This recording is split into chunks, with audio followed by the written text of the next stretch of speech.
All right, good morning, algebras. We started this in class with some of you, but we'll start over so everyone's on the same page. Today's lesson is about nth roots and rational expressions. So we have two things in algebra that we talk about, whether we talk about exponents or when we talk about radicals. And sometimes we have to talk about the fact that these are actually related. If I have an index in my radical and an exponent, they can be written together as that same base to a power, where my index is what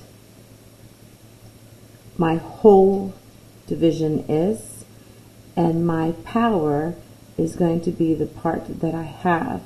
With that part to whole relationship, you can write the radicals as a fraction. All right, so see if you can catch on to the pattern. I have 133, and I'm looking to divide it into 5 equal factors. I have 2 roots of 5 that I'm looking to divide into 3 factors. I might want to make my base a little bit bigger. It's hard to keep the exponents sometimes small. Anytime you don't see a number in the index, you know that that is our square root. That is what we've had since elementary school when you first saw this symbol. So this means that x, I have 3 x's, and I'm looking for 2 equal factors. Now this is something that we can simplify. None of these were able to be simplified. In algebra, we talked about how we can bring one x out and leaving the other x in. For the purposes of doing calculations, this is an easier way to keep track of my powers of x. This is not a workable format. If you wanted to, you could compare it to having, I don't know, a mixed number. Let's say you have a mixed number with 3 1/3, and a workable format of that number is 10/3. So just the same as this cannot be simplified all the way, and this mixed number can't be simplified all the way, here we have a workable format. Okay. When we see values written with rational exponents, we need to know what that means. This means I'm finding the cube root of 9. This means I'm finding the 5th root of negative 243, and that whole thing is squared. Now I could have written the 5th root of negative 243 squared. Each of these things say the same thing. This is my 4th root of x cubed. This one's kind of tricky because we want to see that the index here is the same, but that does not apply to my 7. So this 7's out here. This 7 is my index. I have 2 x's and 5 y's. Okay, so for this next section, our calculator has the ability to estimate these values, especially if they are not rational numbers. So our calculator steps here, when I go to the calculator, so what I'm going to do is I'm going to take my, look at my index, and I need to figure out a way to write this value with this index into the calculator.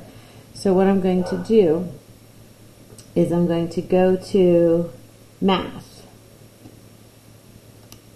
And when you scroll down to your 5th option, that'll give you a chance to put whatever you want. Now, you'll see it says type index first. So if I type the 7 first, then I go to Math, and then I go to choice 5. That's going to put that 7 in for me.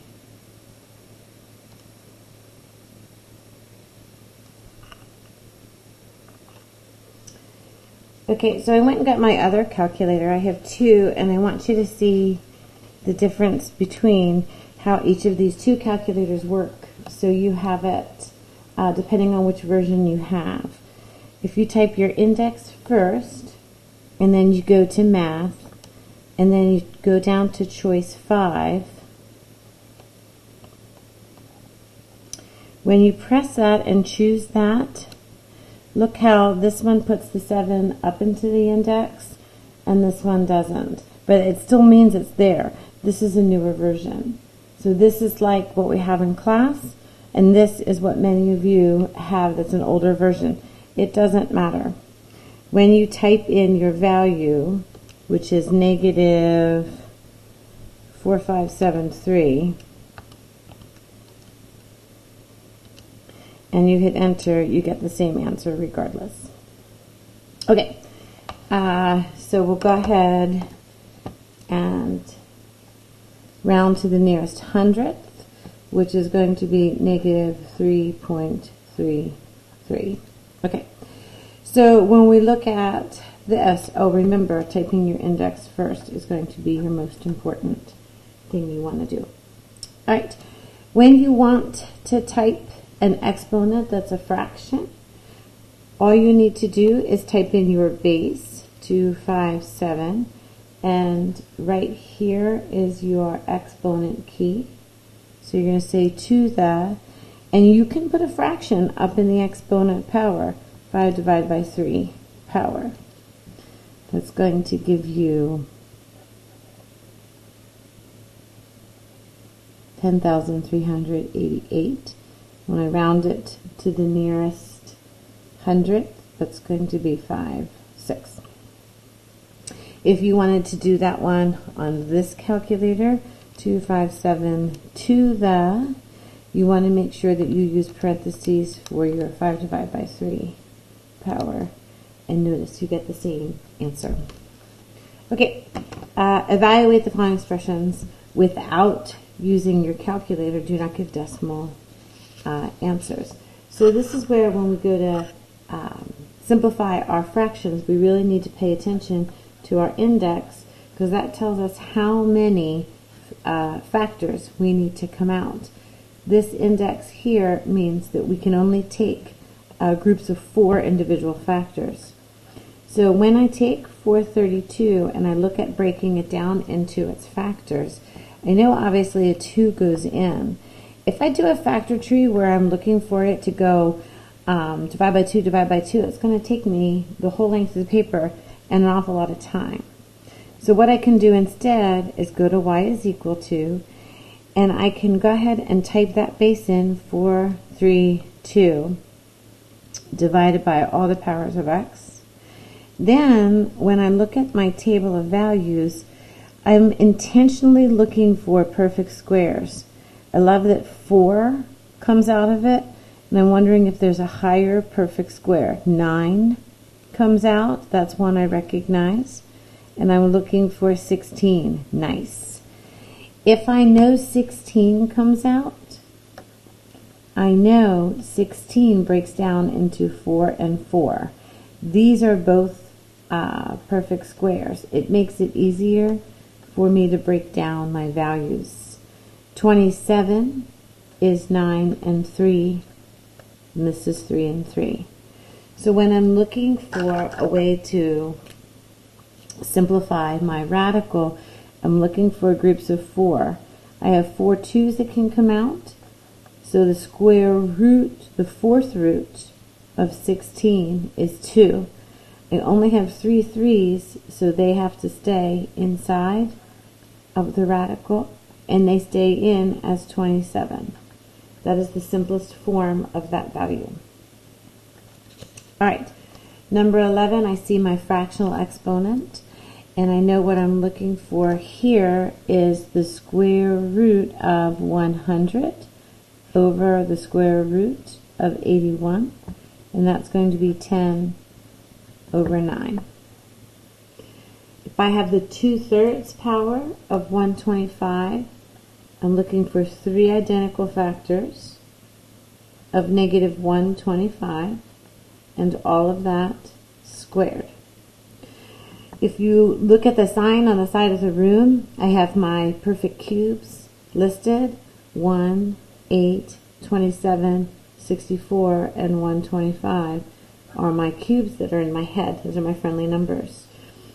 So I know for this, the cube root of negative 125 times the cube root of negative 125. I'm looking at negative 5 times negative 5. Therefore, it's positive 25.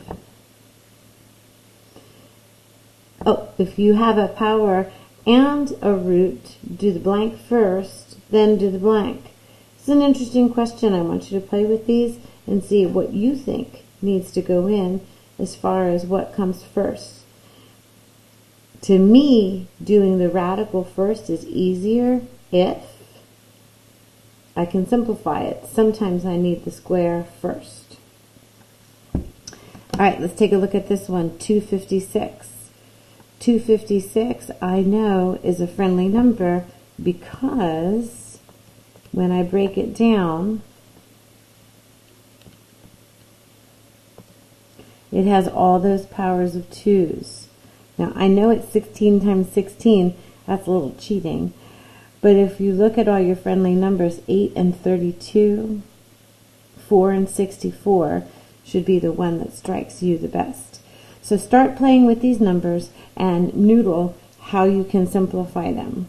Okay, this negative sign on the outside is just hanging out until after you do all your work. This is going to be the fourth root of 256, and you want that 3 times. So when I look at 256 and I go to break that down, 256, we already know, we'll use 4 and 64. 4 is 2 and 2. 64 is 8 and 8. And I know each of these 8s are 3 2's because I get a 4 and a 2 and a 2 and a 2, and that happens on both sides. So I have a total of 1, 2, 3, 4, 5, 6 2's. Oh, 7, 8. 1, 2, 3, 4, 5, 6, 7, 8. So when I think about groups of 4, I know that the fourth root of 256, when I go to look at my groups of 2, here's 1, 2, 3, 4. So this 2 can come out. And here's 1, 2, 3, 4. My next 4's that can come out. And that is cubed. And remember, I want the opposite. So I'm looking for the opposite of 4 cubed. 4 cubed is 64. So my answer is negative 64.